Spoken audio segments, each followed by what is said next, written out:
আমাদের আজকের পাঠ্য ক্লাস 11-এর বাংলা বইয়ের অন্তর্গত বিড়াল প্রবন্ধ। এই প্রবন্ধটির বিষয়বস্তু অত্যন্ত সহজ সরল ভাষায় তুলে ধরব। সকলে মন দিয়ে পড়া শুনতে থাকো। প্রবন্ধের নাম বিড়াল। প্রাবন্ধিক হলেন বঙ্কিমচন্দ্র চট্টোপাধ্যায়। এইবার আমি বিষয়বস্তু আলোচনা করছি। আফিংয়ের নেশায় আসক্ত কমলাকান্তের আচ্ছন্নতায় হঠাৎই ব্যাঘাত লাগে বিড়ালের মেউ ডাকে।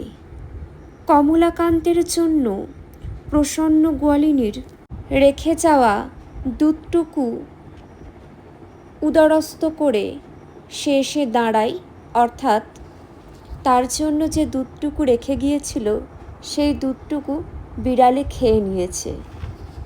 তাই এখানে বলা হয়েছে সে এসে দাঁড়ায় কমলাকান্তেরই সামনে এবং কমলাকান্তের প্রতিক্রিয়া জানতে চায়। কমলাকান্ত বিশ্বাস করতেন যে দুধ যেহেতু গাভীর এবং দুগ্ধ দহন করেছে অন্য মানুষ, অর্থাৎ দুধ দুয়েছে অন্য মানুষ, সুতরাং সেই দুধে তার যেমন অধিকার বিড়ালেরও একই রকম অধিকার। তাই রাগ করার কোনো সুযোগ নেই। কিন্তু চিরকালীন প্রথাকে সম্মান জানাতে কমলাকান্ত একটা ভাঙা লাঠি নিয়ে বিড়ালের প্রতি ছুটে যান। বিড়াল অবশ্য এতে ভয় পেল না এবং কমলাকান্ত বিড়ালের মনোভাব বুঝে লাঠি ত্যাগ করলেন। এরপর শুরু হলো কমলাকান্তের সঙ্গে বিড়ালটির কথোপকথন।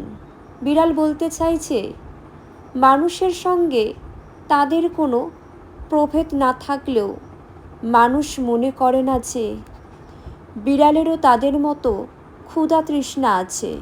বিড়াল বলতে চাইছে তারা সাধ করে চোর হয়নি।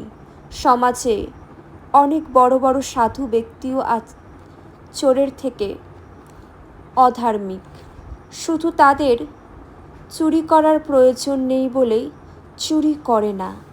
যেহেতু প্রয়োজনের অতিরিক্ত সম্পদ থাকতেও তারা চোরকে কৃপা করে না, তাই চোর চুরি করতে বাধ্য হয়। সুতরাং অধর্ম যদি কেউ করে থাকে সমাজে, সে কৃপণ ধনী।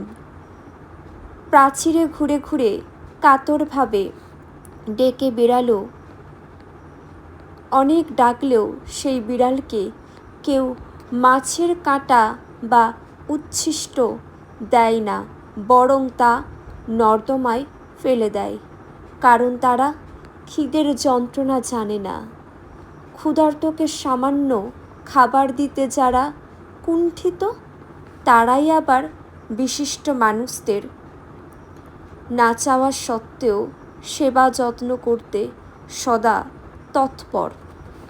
এর মধ্যে যদি কেউ গৃহপালিত অর্থাৎ গৃহস্থের পোষমানা বিড়াল হয়, তাহলে তার সুখ শান্তির কোনো ঘাটতি হয় না, অভাব ঘটে না।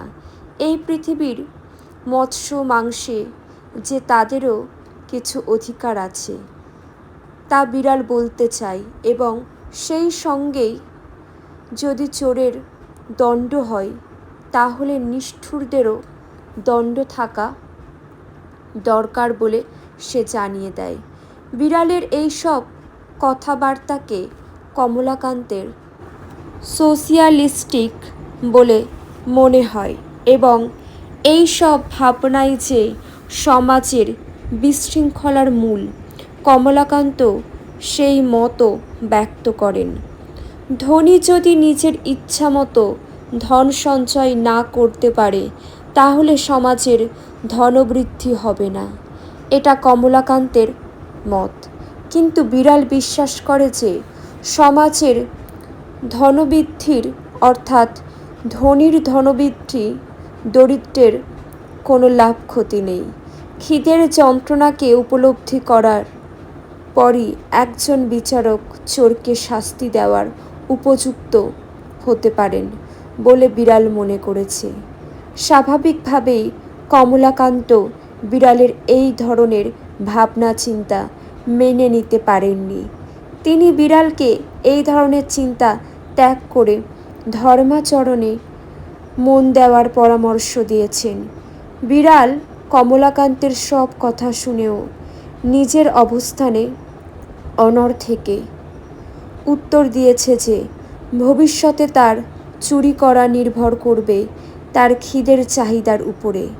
কমলাকান্ত অবশ্য এই উপদেশদানে আত্মতৃপ্তি লাভ করেছেন। এই হলো বিড়াল প্রবন্ধের বিষয়বস্তু। কারোর কোনো মন্তব্য থাকলে অবশ্যই তোমরা কমেন্টের মাধ্যমে জানাবে। এখানেই শেষ করছি।